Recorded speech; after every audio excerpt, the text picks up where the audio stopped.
Hello, welcome back to this channel. It's still your real estate plug, the Chief Coach of Lagos, and this is episode 2 of our series on understanding land documentation, property ownership, and title rights in Nigeria. In the last episode, we talked about land classification, government acquisition, and excision. If you miss it, go watch that and come back later, because this series is like jollof rice. You can't start from the middle. Today, we are diving into the big three: Gazette, Certificate of Occupancy, and Governor's Consent. These are the ones that got people confused the most, but after this video, you will be able to tell which one you need like a boss. Firstly, Gazette. A Gazette is the official government record that lists land that have been excised to indigenous community. In simpler terms, if the government says we have released this land back to the people, they publish it in the official record, which is called Gazette. This document becomes legal proof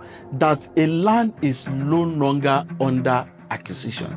So if you are buying land and it tells you it's under Gazette, ask to see the exact Gazette number and page and confirm it matches the village or family selling to you. And here is the thing: land under Gazette are still valid and powerful, but only if the Gazette is authentic and not a forged document.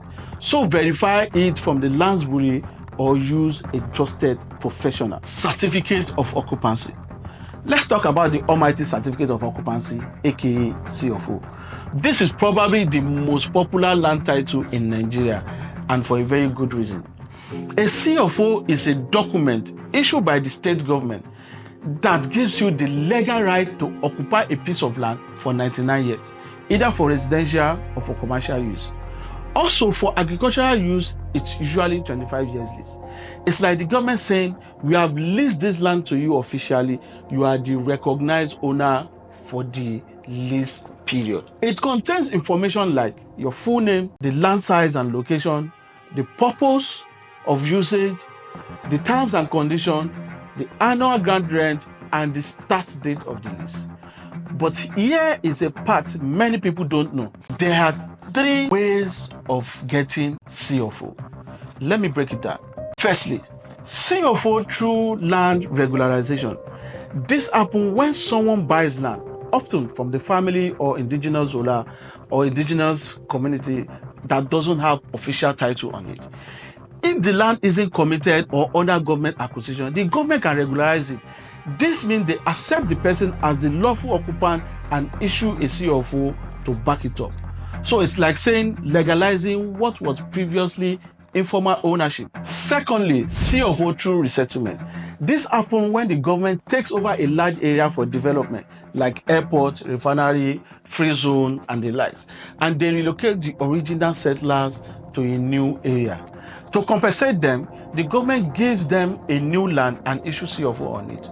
And that's how we got resettlement CofO in places like the Lekki Ekpe Airport Resettlement CofO in Ayetoro, Enyosa, Abomiti, and Yeguda Resettlement CofO along the Lekki Ekpe Expressway towards Ekpe. Thirdly, CofO through government land allocation. This one happened through government schemes like the Lekki Scheme 1 and 2, the Moremi Scheme, Idera Scheme, Ayetoro Scheme. You apply directly to the state government, and once you meet all requirements, they allocate to you, and boom, you get a fresh CofO as the first and only owner. No middleman, no third party story, direct from the state government. But please hear me well. A CofO is only issued once for a particular land. Only the first allottee gets it. So if someone sells that land later, the buyer doesn't get a new CofO. What they need instead is a governor's consent. And that takes us to our next point. Governor's consent. Let me paint a scenario. Person A buys land directly from the government and gets a CofO. Later, person A sells to person B. Now, person B cannot get another CofO because there can only be one original CofO instead. Person B must apply for a governor's consent. It's the government saying, we have seen and approve this new transaction. Without that consent, the sale is not legally complete in the eyes of the government. If you are buying land from someone who already has a CofO, your job is to get the governor's consent in your name. Governor consent is transferred through your deed of assignment. This applies every time the land changes hand, and the authority for this come from the Section 22 of the Land Use Act of 1978, which says you can't transfer land with a CFO without the governor's approval. Important reminder, if the governor finds out that the consent was obtained fraudulently, it can be revoked just like that. Also, land ownership via court judgment can get a governor's consent. And in this case, the court judgment becomes the root title of the land. So, here is the big takeaway. If you are buying land directly from the government, you need a CFO. If you are buying land from someone who already has a CFO, you need a governor's consent. If the land was excised to a family and published in an official record, confirm the Gazette, and after purchase, proceed to get your governor's consent. The most important thing is this: don't just hear CFO and relax. Ask, how was it obtained? Is it original? Am I buying from the first owner or a reseller? In the next episode, I will walk you through the supporting document you must collect when buying any land in Nigeria. Things like deed of assignment, survey, receipt, contract of sales, and building plan approval.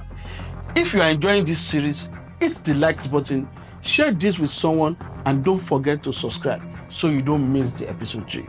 Until then, stay smart, buy safe, and always verify. Your real estate plug, Chief Coach of Lagos, signing out. Bye.